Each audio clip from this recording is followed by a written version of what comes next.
अगर आप सही हो तो कुछ भी साबित करने की कोशिश मत करो, बस सही बने रहो। वक्त खुद गवाही देगा। हेलो दोस्तों, स्टडी 92 चैनल पर आप सभी का स्वागत है। यदि आपको मेरी वीडियो अच्छी लगती है तो मेरे चैनल स्टडी 92 को सब्सक्राइब करना, उसके पश्चात इस बेल आइकन पर ज़रूर क्लिक करना ताकि वीडियो का नोटिफिकेशन सबसे पहले तुम्हारे पास पहुंच जाए। मेरे इस चैनल पर सभी विषयों को विस्तार से पढ़ाया गया है, तो एक बार चैनल को सब्सक्राइब, लाइक, शेयर ज़रूर करना। आज का टॉपिक बहुत ही इम्पोर्टेंट होने वाला है। आज का टॉपिक है पंचायती राज व्यवस्था। पंचायती राज से है। पंचायती राज से एग्ज़ाम में क्वेश्चन ज़रूर आते हैं।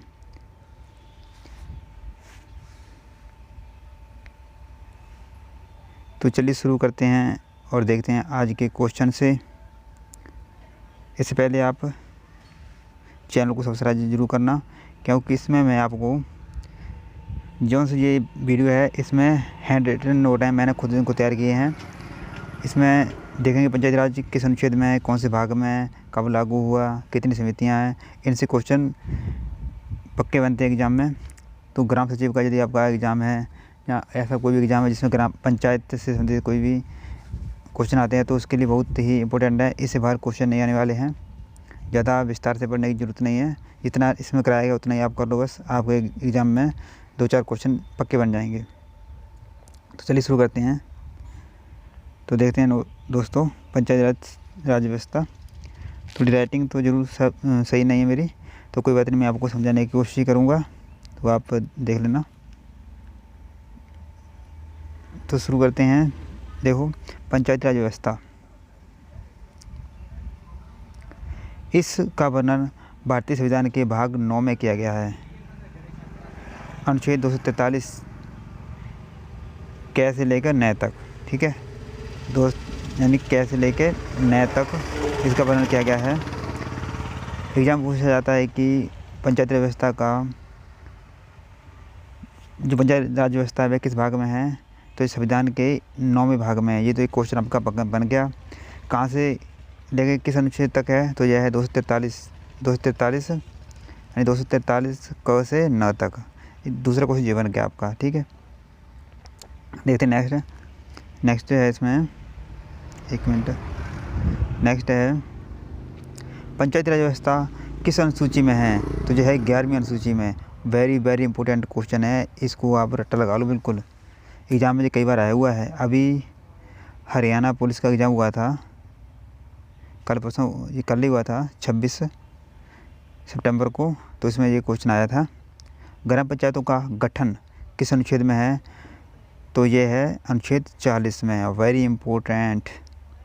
पंचायती राज व्यवस्था को संविधान में दर्जा कब मिला, तो मिला ये 73वें संविधान संशोधन के तहत 1992 में। यहाँ पर ये 74 दे रखा है, कहीं आप देख लेना, डाउट थोड़ा इसमें। ये 74 होगा, 74 संविधान संशोधन 1992 में इसको संविधान में दर्जा मिला था, ठीक है, पंचायती राज व्यवस्था को। नेक्स्ट है पंचायती राज में कुल कितने विषय हैं। Very important. पंचायती राज व्यवस्था में 29 विषय हैं। कितने हैं इसमें? 29 विषय हैं पंचायती राज व्यवस्था में। वेरी इंपॉर्टेंट है, ये क्वेश्चन बहुत बार आया है। जो क्वेश्चन आए हैं उनको मैंने इसमें मेंशन किया है, तो आप इसको थोड़ा सा ध्यान से कर लेना। बस छोटी वीडियो, ज़्यादा बड़ी वीडियो नहीं है, ठीक है। 29 विषय इसमें ध्यान रखना। देखते हैं, अब देखते हैं ग्राम पंचायतों की योग्यताएँ। तो ग्राम पंचायत का चुनाव लड़ने के लिए जो उम्मीदवार है उसकी आयु कितनी होनी चाहिए, तो वेरी इंपॉर्टेंट है, यह 21 वर्ष होनी चाहिए, ठीक है। सरपंच बनने के लिए भी आपकी उम्र 21 वर्ष होनी चाहिए। यदि आप 21 वर्ष हैं तो 21 वर्ष की आपकी एज हो गई है, तो आप सरपंच के लिए, प्रधान के लिए आप चुनाव लड़ सकते हैं। एग्ज़ाम में पूछा जाता है कि ग्राम पंचायत का जो कार्यकाल होता है वह कितना होता है, तो यह 5 साल होता है। Very important. पंचायतों के लिए वित्त आयोग का गठन किस अनुच्छेद में है, तो यह है अनुच्छेद 180 में। अनुच्छेद 180 में वित्त आयोग का गठन है, फाइनेंस से संबंधित। जैसे नेक्स्ट है आधुनिक काल में किस पंचायतों को मान्यता प्रदान करने के लिए प्रयास किया गया था। आधुनिक काल में किस पंचायत को मान्यता प्रदान करने के लिए प्रयास किया गया था? तो यह है लॉर्ड रिपन ने। अच्छा, ये पूछ रहा है आधुनिक काल में किसने, यहाँ पर आएगा किसने यहाँ पर लगा ना, किसने पंचायतों को मान्यता प्रदान करने के लिए प्रयास किया था? तो यह था लॉर्ड रिपन ने 1882 में। लॉर्ड रिपन ने 1882 में।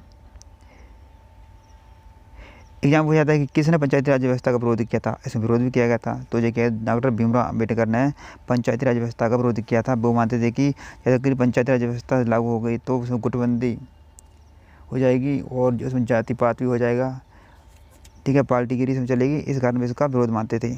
तो आज होता भी है, कोई किसी कुट जाता है, बोलता वो उस पार्टी का, वो उस पार्टी का, वो भी, कोई कहता मैं बीजेपी का, कोई कहता कांग्रेस का, कोई कहता इनेलो का, कोई ऐसे करते रहते, इसमें गुटबाजी हो जाती है और पार्टी गिरी हो जाती है, ठीक है। इस कारण भीमराव अम्बेडकर जी ने पंचायती राज व्यवस्था का विरोध किया था। अब देखते हैं पंचायती राज व्यवस्था की संरचना, फॉर्मेट देखते हैं इसका। तो पंचायती राज व्यवस्था की संरचना अनुच्छेद 243 ग में दी गई है, ठीक है। तो देखते हैं इसके फॉर्मेट क्या है। इसका फॉर्मेट बहुत इंपॉर्टेंट है। देखो, इसमें 3 फॉर्मेट हैं, ग्राम स्तर पर, खंड स्तर पर, ब्लॉक स्तर पर और जिला स्तर पर। ग्राम स्तर पर है ग्राम पंचायत और ब्लॉक स्तर पर है क्षेत्र पंचायत यानी पंचायत समिति, और जिला स्तर पर है जिला परिषद, जिला पंचायत यानी ग्राम पंचायत, पंचायत समिति और जिला परिषद, ठीक है। अब देखते हैं इनके अधिकारी। तो ग्राम पंचायत के अधिकारी को कहते हैं प्रधान कह देते हैं, मुखिया कह देते हैं और सरपंच कह देते हैं। और जो ब्लॉक स्तर पर जो अधिकारी होता है उसे कहते हैं प्रमुख। उसके प्रमुख को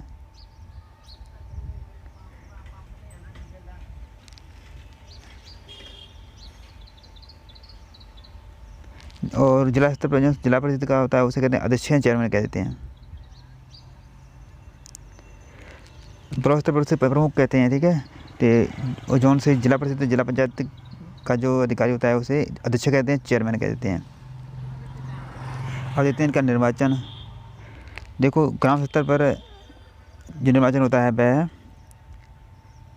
प्रत्यक्ष होता है और खंड स्तर पर अप्रत्यक्ष होता है और जिला स्तर पर भी अप्रत्यक्ष चुनाव होता है, ठीक है।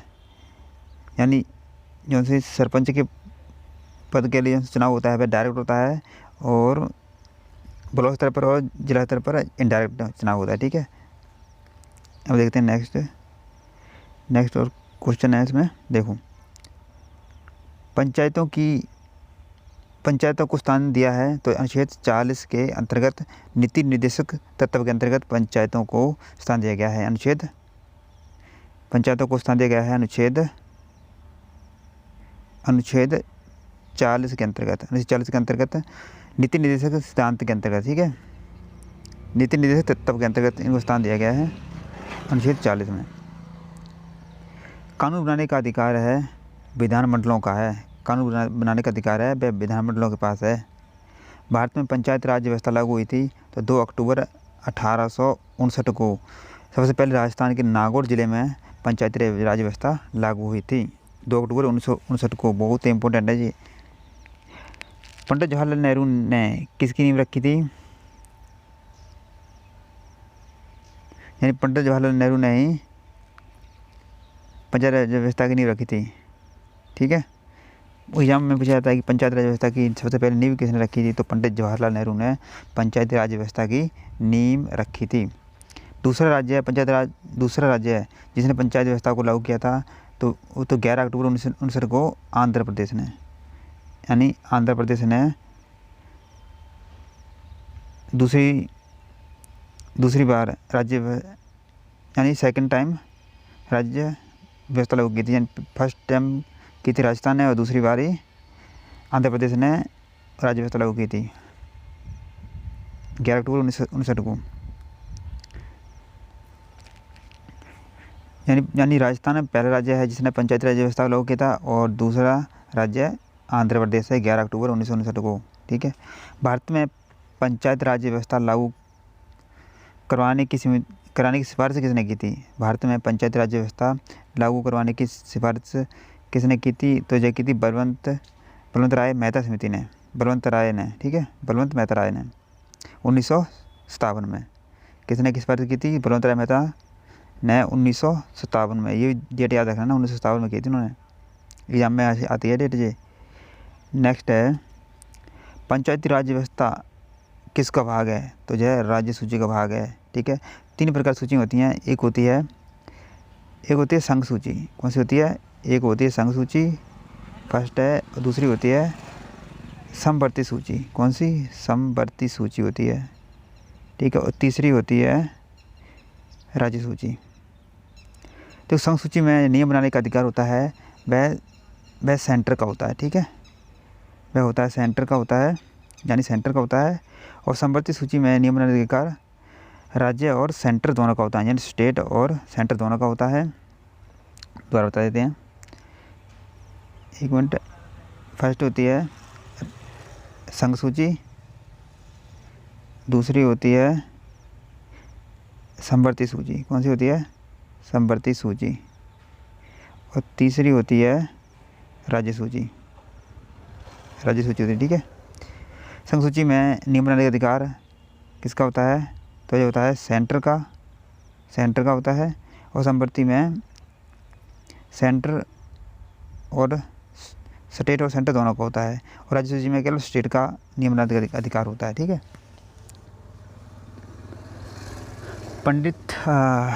पंचायत राज व्यवस्था को अंतिम में लागू करने वाला राज्य है तो जो है मध्य प्रदेश है, यानी एमपी ने सबसे बाद में पंचायत राज व्यवस्था को लागू किया था।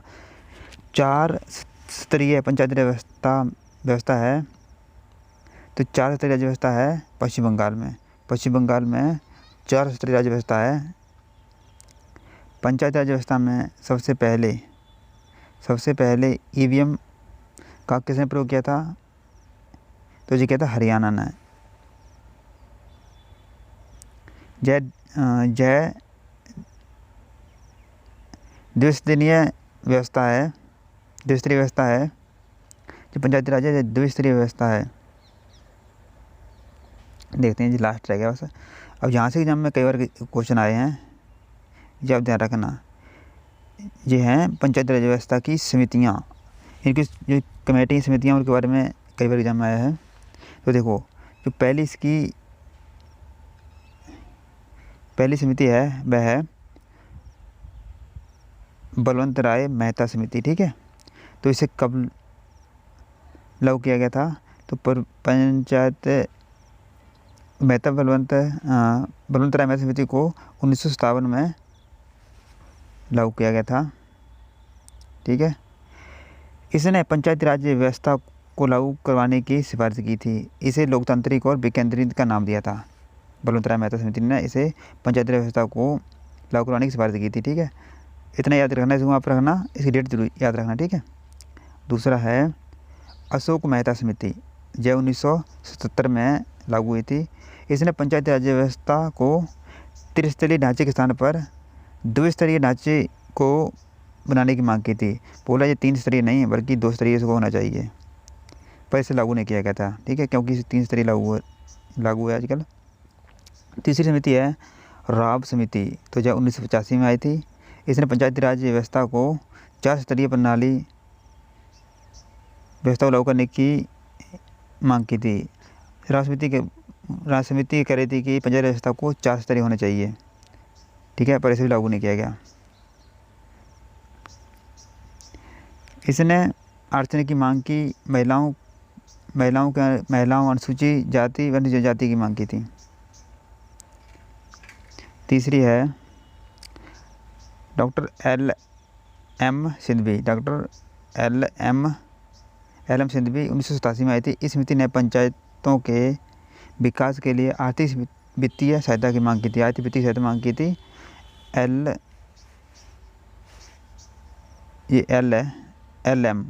एम सिंघवी ने। 5वीं है पीके थुंगन समिति, 1988 में आई थी। इस समिति ने संविधान में दर्जा दिलाने की मांग की थी, यानी इस समिति ने पंचायती राज्य व्यवस्था को संविधान में दर्जा दिलाने की मांग की थी। तो 5 समितियाँ थीं, आपको दोबारा लिख के बता रहा हूँ मैं एक बार। देखो, पहली समिति आई थी 1957 में। ठीक है, पहली, और दूसरी आई थी 1977 में, और तीसरी आई थी 1985 में, ठीक है। और चौथी आई थी 1987 में।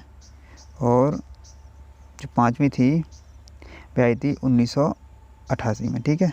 ये तीन थी 57, 70, 85, 87 और 88, ठीक है।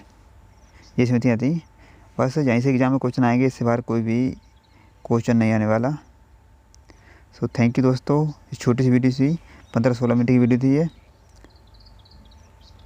यदि आपको अच्छा लगा हो, मेरी मेहनत अच्छी लगी हो, तो प्लीज़ सब्सक्राइब जरूर कर देना और लाइक कर देना, शेयर ज़रूर कर देना।